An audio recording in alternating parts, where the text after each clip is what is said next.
Chers amis d'Omerta, bonjour. Merci de nous rejoindre pour ce nouveau podcast Expression libre. Avant de démarrer, je vous rappelle de vous abonner à cette chaîne YouTube, de vous abonner à la chaîne YouTube de notre invité, Karl Zéro, que nous avons le plaisir de recevoir à nouveau aujourd'hui, et de vous procurer en kiosque dès aujourd'hui le nouveau numéro de son magazine, L'envers des affaires.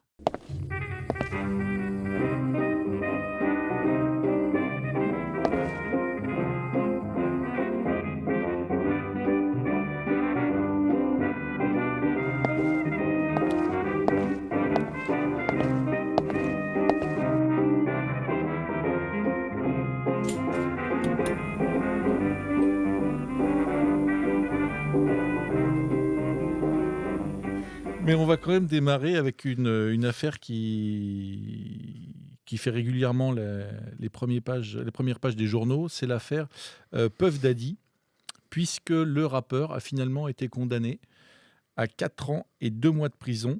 Il a donc échappé à la perpétuité, à la peine maximale. Et il a été condamné suite à des accusations de trafic sexuel et d'association de malfaiteurs au sein d'un groupe criminel organisé. Alors c'est vrai que cette affaire, on en parle depuis 1 an et demi, je crois, qu'elle fait les gros titres régulièrement. Et on s'attendait à une peine bien plus lourde. Comment tu peux expliquer qu'il n'est que finalement 4 ans et 2 mois de prison? 4 ans et 2 mois, dont il ne fera que 2 ans avec les remises de peine en vigueur là-bas, et pour un chef d'accusation qui n'est pas ceux que tu as cités, qui ont été mis de côté, pour lesquels il a été blanchi, qui est celui de transport de personnes en vue de prostitution. C'est-à-dire, en gros, pas grand-chose. Uber ou taxi, quoi. C'est un peu grotesque. Donc, c'est l'histoire d'un gars qui s'en sort finalement très, très bien, alors qu'effectivement, il aurait dû prendre extrêmement lourd, d'autant plus que, je dirais, ces bêtises ne sont pas juste d'origine sexuelle et de drogue. On comprend au regard de la série que diffuse en ce moment Netflix, produite par son ennemi juré 50 Cent, qu'il est à l'origine de la mort de Tupac Shakur. Ce qui est quand même, alors là, je pressens, mon cher Charles, que tu n'es pas du monde du rap, tu n'es pas très HIP, HOP, mais dans le monde du rap, la mort de Tupac Shakur, si tu veux, c'est un peu comme celle de Jésus pour les catholiques. Donc, ça montre à quel point ce mec, en réalité, est un démon incarné. Alors, on va quand même creuser cette question Ah oui, de la légèreté de la peine. Comment est-ce qu'on peut l'expliquer alors que, effectivement, il a un passif, il y a des témoins? la Euh, presse a eu tendance à nous l'expliquer comme ça, et j'aurais pour une fois tendance à la croire. La procureure, Madame Comey, qui est la fille de Comey, qui dirigeait le FBI du temps d'Obama, est donc une démocrate, et elle a, on va dire, allégé au maximum les charges contre lui, en écartant les pistes qui auraient pu le faire tomber beaucoup plus lourdement, puisque la structure de la maison de disques qu'il a créée, Bad Boy, était en fait une usine à gaz à la fois de drogue, de prostitution et vraisemblablement, on en parlait à l'instant, de meurtre. Donc ça a été mis sur le côté. Le trafic sexuel, qui est évident, il n'a pas été retenu. Son trafic sexuel à lui consistait à faire venir généralement des prostituées hommes qui se livraient à des soirées no limites qu'il appelait freak-off sur la personne de ses deux amies successives qui se prêtaient donc à leurs jeux sexuels de Puff et des autres pendant 2, 3, 4 jours. Tout ça avec évidemment des cocktails de drogue pour un peu comme dans les soirées chemsex, pour ne jamais débander, si j'ose dire, et que ça continue toujours, toujours et encore. Mais parallèlement, dans ces soirées, il y avait d'autres gens qui venaient, qui étaient vraisemblablement filmés, qui étaient des gens extrêmement connus, qui sont en gros le tout Hollywood et le tout monde du rap. Euh, mais tous ces gens-là qui ont été, je te parle de DiCaprio, etc. Bon, tous ces gens-là qui ont été entendus par le FBI n'ont pas été appelés à la barre. Et puis il y a aussi un autre phénomène, c'est qu'il a été, puisqu'il était producteur de rap avant d'être lui-même chanteur, il était le producteur il a fait débuter Justin Bieber ou Usher, et ces garçons passaient à la casserole. Mais évidemment, s'ils peuvent le dire sous le sceau du secret au FBI, ils n'ont pas envie de venir le dire à la barre d'un tribunal, parce que dans ce monde-là, dans le game du rap, dire qu'on est éventuellement homosexuel, c'est la pire injure qui puisse exister. Tu n'es plus un homme, Homosexuel ou prostitué. ou prostitué, mais tu es considéré immédiatement comme un fagot et un moins que rien. Donc, ils ne sont pas venus se présenter, ce qui fait que finalement, contre lui, il n'y avait pas grand monde. Il y avait ses 2 anciennes copines, de mémoire Cassie et Daphné, et puis, qui détail intéressant, est l'ancienne femme de 50 Cent et la mère de son enfant. Qui explique Ce qui pourquoi explique la série derrière. Mm. L'autre a carrément, 50 Cent a racheté des studios pour produire la série. C'est te dire s'il le surveille et s'il lui en veut depuis plus de 20 ans. Tu recommandes de regarder d'ailleurs la série qu'on trouve sur Oui, Netflix? oui, elle est formidablement bien faite. Elle est vraiment très très bien. Toutes les séries sont pas super, mais celle-là, elle est carton. Bon, donc on revient à notre Puff Daddy. Donc le Puff se retrouve finalement à venir gémir tout au long de son procès en disant qu'il n'y est pour rien. Il ose tout en plus, c'est ça qui est incroyable, c'est que les cons ça ose tout et c'est à ça qu'on les reconnaît. Il amène sa mère, il amène ses enfants, tout le monde vient pleurer Pleurnicher, ouais. en disant qu'il est merveilleux, c'est presque un pasteur, alors qu'en fait c'est la pire ordure qui soit. On le sait, ne serait-ce qu'au nombre de bouteilles d'huile pour bébé qu'il y avait dans toutes les armoires de sa maison, tout ça pour les soirées érotiques ou plutôt pornographiques qu'il organisait. On voit le tonneau du mec. Et ben malgré tout ça, il s'en sort super bien, Puff. Alors, dans l'excellent papier d'Alex Jordanov, Jordanov, voilà, un vieil ami qui collabore très souvent, un qui est ancien du vrai spécialiste du journal. sujet aussi, Ah oui, grand spécialiste, oui, parce en fait, il est quasiment tombé dans la marmite quand il était petit.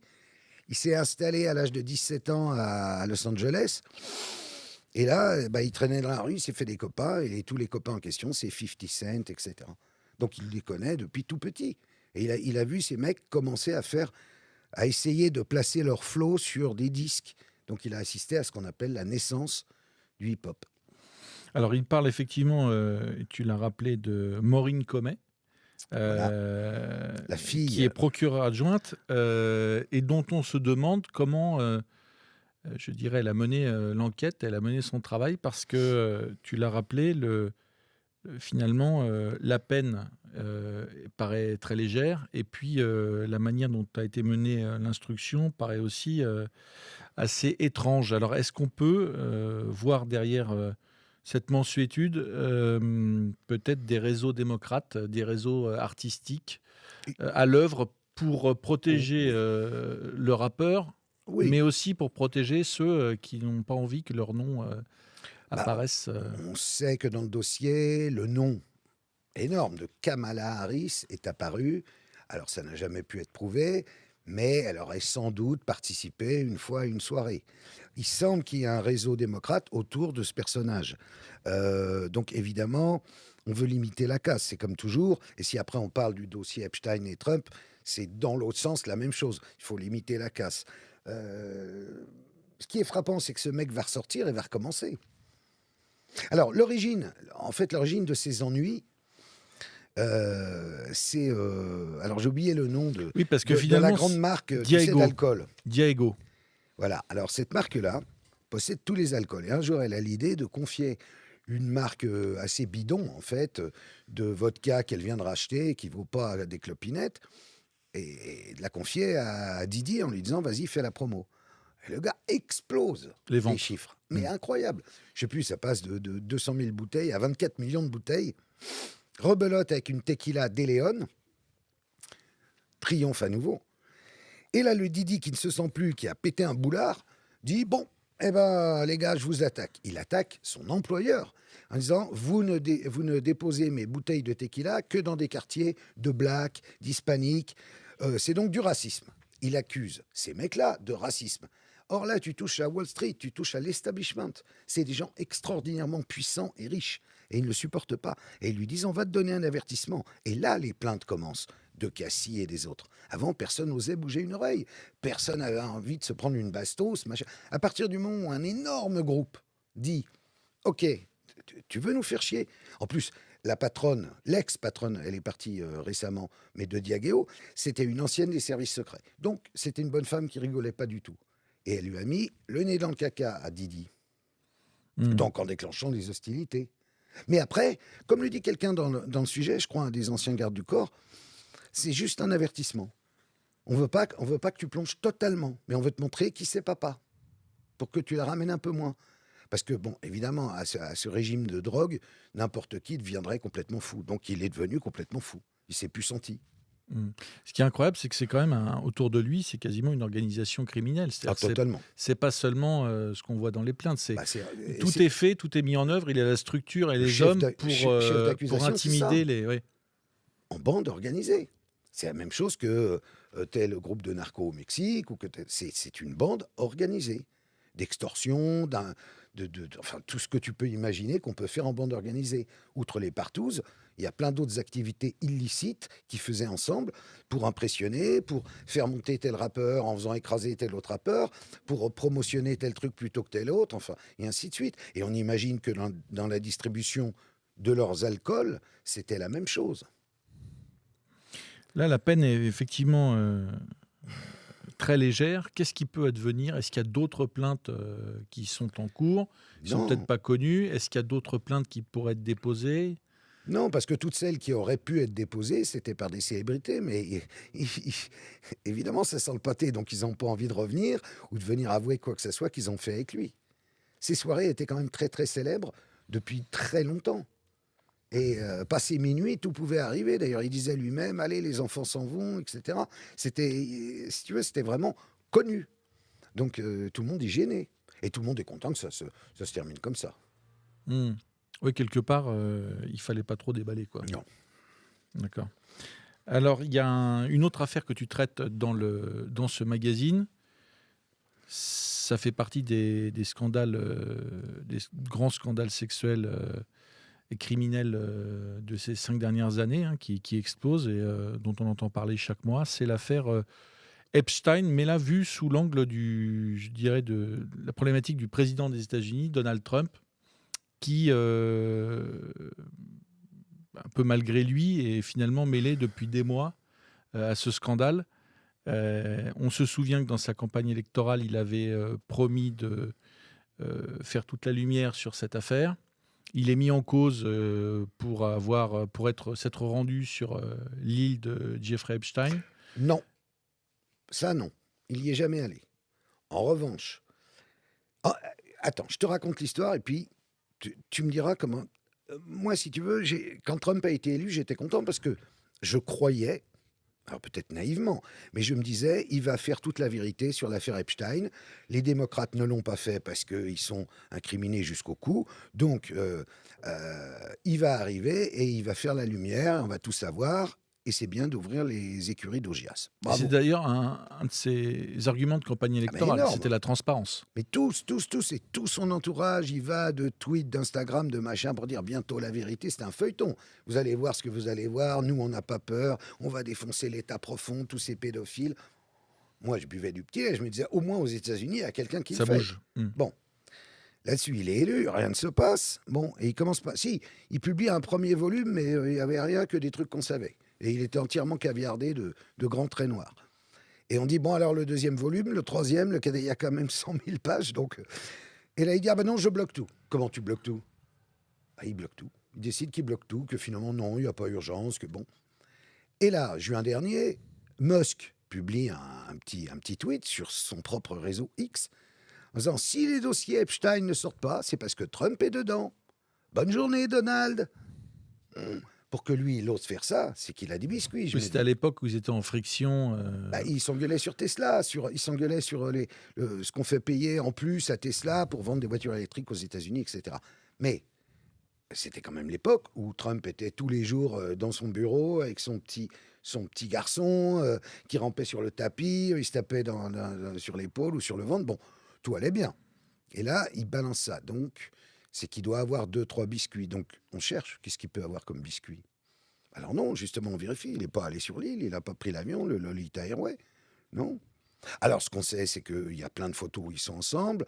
Il y a des images de soirées Oui, ils se connaissaient bien. où ils rigolent, ils regardent des filles, ils font des remarques, et grillardent, tout ce que tu veux. Mais il y a rien de bon.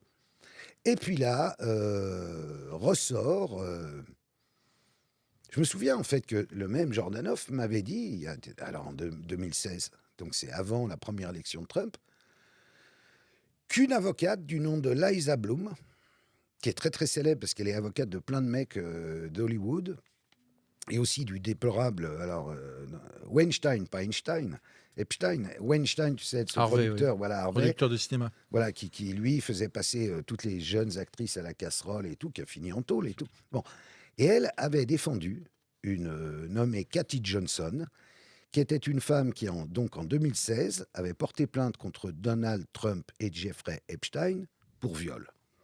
Des viols commis à 4 reprises dans la maison d'Epstein à New York, où elle était accompagnée de 2 autres jeunes filles.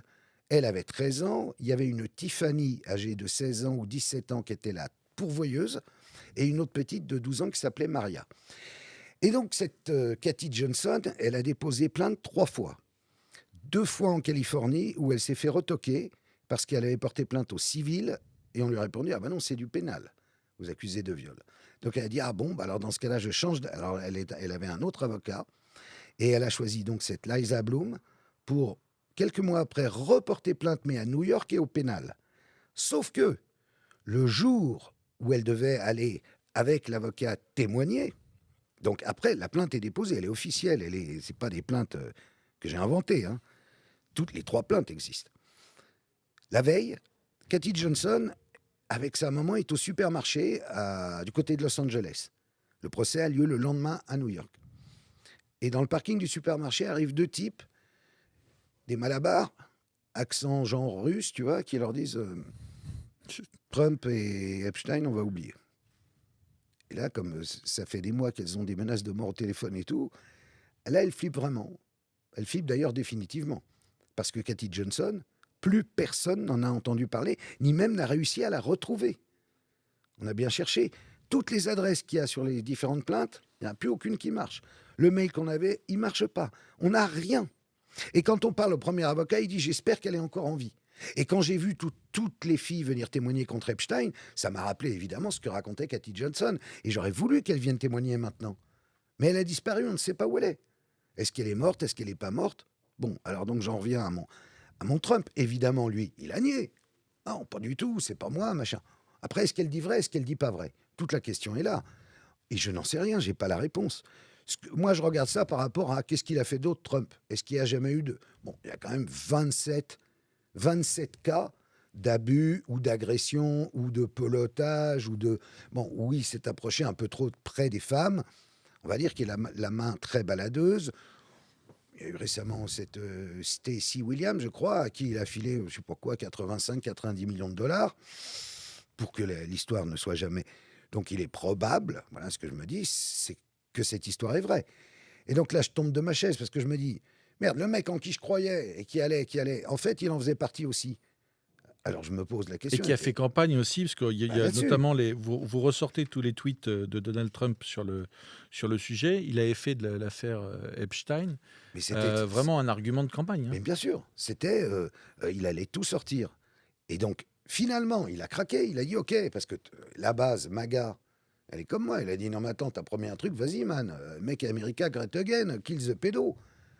Ben, alors, sous la pression, il a dit bon OK, parce qu'en plus, même Marjorie Taylor Greene, une des principales animatrices du mouvement MAGA, a claqué la porte en disant non mais moi je poursuivrai les pédophiles, que Donald le veuille ou pas et tout. Donc il a craqué en novembre, 18 novembre, je crois, il a dit bon ok, ben, on va libérer dans un mois. Dans un mois, ben, on va regarder, c'est dans quelques jours. On va regarder avec intérêt si son nom à lui apparaît. Mais il est évident que son nom ne va pas apparaître. Et que cette plainte, qui fait partie évidemment des dossiers Epstein, ne va pas réapparaître subitement. D'autant que, quand il dit on va tout livrer, on va donner libre accès au public aux 100 000 feuilles, oui. Il dit aussi, sauf si ça touche des affaires en cours ou il faut protéger des noms de personnes mineures, etc. Ça veut tout dire et rien dire. Parce que, par exemple, dans ce cas-là, on peut dire que Cathy Johnson, à ce moment-là, elle était mineure. Donc, on ne va pas dire son nom. De la même façon, on va dire, c'est une enquête en cours, on ne peut pas y toucher. C'est peut-être toujours en cours, après tout. Soyons fous.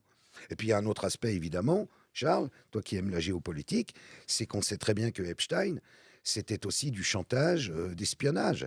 Et que donc, tout ça a été récupéré.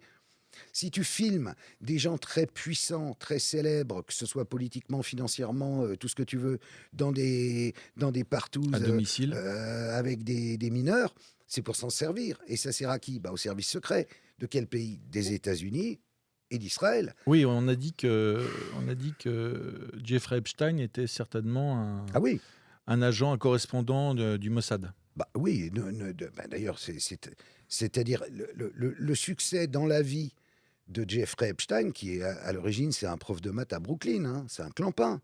Et subitement, le mec va devenir hyper riche. Mais comment? Mais entre-temps, il rencontre Robert Maxwell. Robert Maxwell était un milliardaire anglais, Un mania de la presse. un mania de la presse, mais c'était aussi un agent, mais affiché d'Israël. Hmm. Un Et, honorable correspondant du ah, Mossad. mais il a été enterré comme juste et tout. Non, non, mais ça Hmm. rigole pas avec Maxwell. Donc il Hmm. est évident qu'il y avait un lien et qu'on ne pourra pas publier tout ce qui concerne ces activités de chantage politique, je dirais, concernant ces pays. Donc il y a ça aussi. Donc c'est ça aussi qui le gênait pour le sortir. Mais ce qui me fait marrer dans l'histoire, c'est que ils annoncent ça.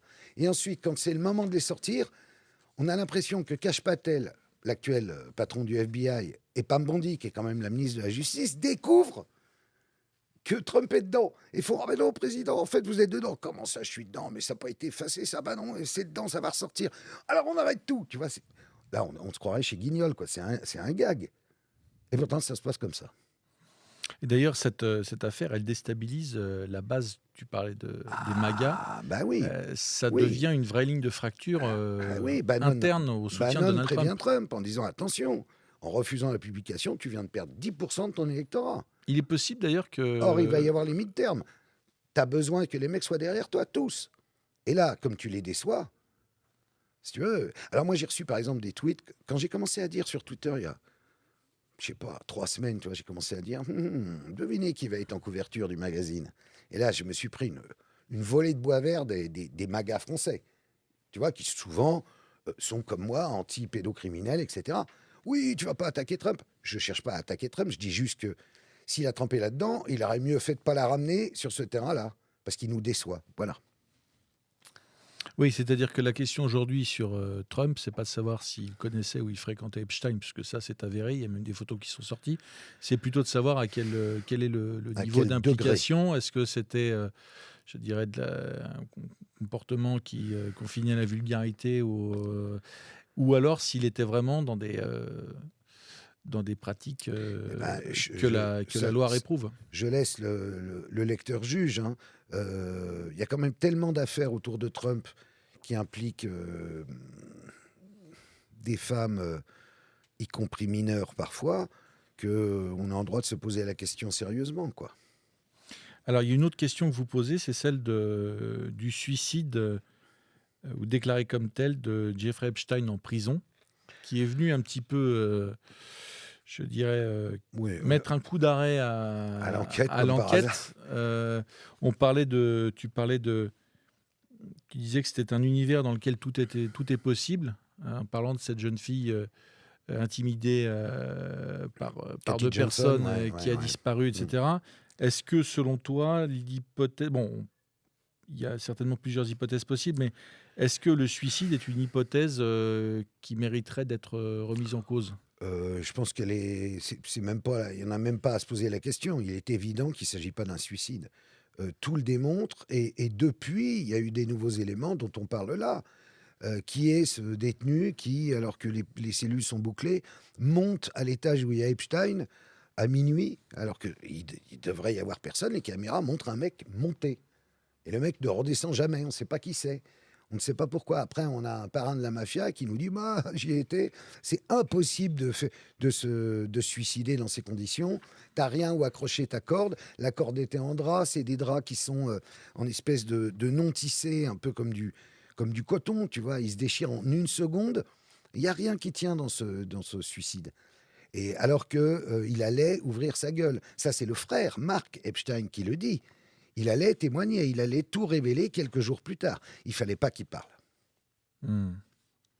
C'est une affaire particulièrement sordide parce qu'il y a eu une des premières victimes à avoir dénoncé, avoir porté plainte. qui C'est s'est suicidé également. Virginia Giuff s'est suicidée il y a quelques mois, elle était mère de, je crois, de deux Ouais. enfants. C'est très difficile On pour. n'a jamais non plus compris très bien ce qui s'était passé. On sait qu'elle a eu un accident de voiture. Elle est rentrée à l'hôpital, elle est ressortie de l'hôpital et genre une semaine plus tard, elle a mis fin à ses jours. Mais on a eu aussi Jean-Luc Brunel, qui était donc le représentant de l'agence de mannequins Elite à Paris et qui fournissait évidemment aux jeunes filles Epstein et qui lui-même s'est suicidé dans sa prison, genre une semaine après avoir été arrêté à l'aéroport.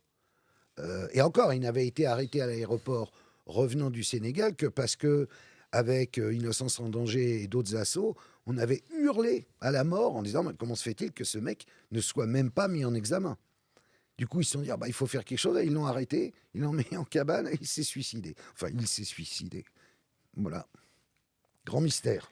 Dans tout ce qu'on connaît, Beaucoup de mystères quand même dans dans cette tout ce histoire. qu'on connaît justement de l'affaire Epstein, où on parlait de Puff Daddy il y a quelques minutes, quelle est l'ampleur, à ton avis, de la réalité de ce qui a été des crimes qui ont été commis? Est-ce que ce qu'on sait dans cette première affaire ou dans l'affaire Epstein, c'est quoi? C'est une toute petite partie des dossiers? Je pense que dans la première affaire dont on parlait, à savoir Puff Daddy, on sait à peu près tout. Et c'est beaucoup moins important. C'est plus glamour, si j'ose dire, parce que c'est un rappeur célèbre et tout. Donc il y a un côté un peu Paris Match.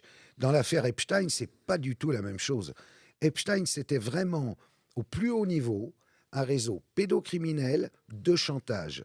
Et donc du compromat à la russe, mais à très très grande échelle. Puisque les personnes impliquées, alors on en connaît quelques-unes, on ne les connaît pas toutes, et on ne les connaîtra sans doute pas toutes, mais étaient des gens toutes extrêmement importantes, et sur lesquelles on avait un levier grâce à Epstein. Ce qui fait aussi que Epstein a gagné beaucoup d'argent. Il avait le levier, au passage, sur ces personnes, mais les personnes qui le faisaient travailler Epstein lui donnaient aussi de l'argent, évidemment. Donc c'était win-win, comme on Est-ce dit. qu'on sait s'il a utilisé d'ailleurs ces compromates, les photos, les vidéos pour faire chanter dans des cas très concrets des Non, personnalités ou... non, non, ce qui donne à penser que... Je te rappelle que toutes les disquettes, les cassettes, les CD, les DVD, tout ce que tu veux qui était dans ces différentes maisons ont été saisies par le FBI et qu'elles font partie des fameux files, des fameux dossiers Epstein. Et on n'a jamais vu ne serait-ce qu'une image. Alors que c'est des milliers d'heures d'enregistrement. Donc dedans, le FBI sait parfaitement qui y a dedans. Il voit très très bien. Il y a des noms qui sont sortis. Ehud Barak, il y a eu, si tu veux, il y a eu des noms. Mais il n'y a certainement pas tous les noms. Puis il y a tous ceux que nous, Français, petits Français, on ne connaît pas. Mais qui sont des mecs super importants, qui dirigent telle université, tel prix Nobel, tel machin. Parce qu'il frayait beaucoup avec des scientifiques aussi. Parce qu'il était transhumaniste, Epstein. Donc il voulait, tu sais, il avait créé un ranch vers Santa Fe, le Zorro Ranch, où il comptait procréer une vingtaine de bébés Epstein qui seraient des surhommes et qui vivraient 1000 ans. Il était un peu hitlérien à sa façon. Hein, un fou complet. Ouais, c'est paradoxal. Tu connais bien les démarches qui viennent de la société civile, qui viennent des victimes, des avocats des victimes, en France et aux États-Unis. Alors nous, on a plus de mal à comprendre ce qui peut se passer aux États-Unis. Est-ce qu'on peut imaginer que l'affaire Epstein soit enterrée ou alors qu'elle finalement ça fasse flop, c'est-à-dire que on ne sache qu'une partie de la vérité, ou alors est-ce que parce qu'on est aux États-Unis, au pays de la liberté d'expression, on peut imaginer que toute la vérité soit faite sur cette affaire? Tout, il ne faut pas exagérer. Mais je te répondrai infiniment plus que si ça se passait en France. D'ailleurs, j'en profite pour une petite pique à Jack Lang. On n'a toujours pas vu son film à 56 000 euros que lui avait passé Epstein. Donc sur l'avenue Foch ou la France, on ne saura jamais plus. Par contre, sur les États-Unis, bien sûr. Parce que, ne serait-ce que parce que les victimes de Epstein, donc ces filles qui étaient mineures, qui faisaient des massages et qui faisaient, bon, bah, et le reste aussi, hein, c'est pas et plus si affinité, c'est forcément et plus. Aujourd'hui, se sont réunis ensemble, sont allés manifester devant le Capitole et ont annoncé que si jamais le FBI ne publiait pas les listes des agresseurs sexuels, elles le feraient, puisqu'elles savent. À l'époque, on peut dire j'avais 12-13 ans, je me souviens pas, je savais pas qui était ce monsieur. Maintenant, elles ont eu le temps chacune de bien comprendre qui avaient été les clients. Donc, elles ont la liste des gens. Donc, elles ont dit on va la publier si vous le faites pas. C'est ça aussi qui a forcé Trump à appuyer sur le bouton, c'est qu'elles l'ont. Donc, il y a ce bras de fer-là, aux États-Unis, il pèse. C'est, en ce sens-là, c'est plus une démocratie que nous. C'est-à-dire, tout Trump qu'il est, face à ça, qu'est-ce que tu veux faire? Et d'autant que il y a là, il y a des antinomiques qui s'allient. Tu as à la fois les victimes, les démocrates qui veulent faire chier Trump, et la base MAGA, qui n'est pas là pour faire chier Trump, mais qui dit tu nous as promis un truc, tu nous as montré le soleil, tu nous as dit ça sera l'été, c'est l'hiver, fais quelque chose Donald. Donc tout ça lié contre lui, il est obligé de... Et je te dis, on n'aura peut-être pas tout, mais on aura beaucoup. Parce que évidemment, là, dans une semaine, ça va sortir exactement comme là, on peut montrer, tac, tout caviardé, voilà, il restera 2 lignes. En revanche, comme tout le monde va gueuler en voyant ça, ils vont être obligés de lâcher au compte-gouttes. En même temps, sous ses ordres, c'est toujours les mêmes. Cash Patel, avec ses gros yeux tout écartés comme ça, qui dira ya, ya, ya, ya, et Pam Bondi, qui est à la ramasse. Eux, ils vont tenir tant qu'ils peuvent. Mais ils peuvent sauter aussi. Quand on regarde les dossiers Epstein, on voit qu'il y a quand même une coloration démocrate beaucoup plus que... Oui. Là, on parle de Donald Trump, mais Oui. finalement, parce Ah qu'il non, était... bien sûr. À l'époque, il était homme d'affaires, il côtoyait le Gotha, etc. Il en Oui. faisait partie. Oui. Mais politiquement, c'est quand même bien teinté du Parti démocrate. C'est les Clinton en premier, c'est Bill Gates, c'est... oh non, tous les noms sortis jusqu'à présent sont peu ou prou démocrates. Mais il doit y en avoir quelques républicains aussi.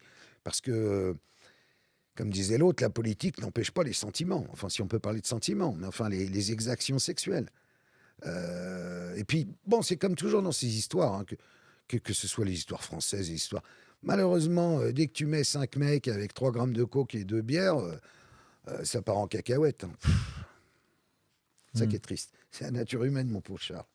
Alors justement, en parlant de nature humaine, il y a un aspect aussi très intéressant et tragique dans l'affaire Epstein, c'est que, qui rejoint des aspects, un de tes thèmes d'enquête depuis des années, c'est l'origine des victimes, puisque quand on regarde quelles jeunes filles, tu parlais de jeunes filles, de très jeunes filles, d'adolescentes qui se rendaient, qui étaient recrutées et amenées sur l'île d'Epstein, elle venait en général d'abord de milieux défavorisés, voire de l'équivalent de l'aide sociale à l'enfance, mais aux États-Unis. Bien sûr.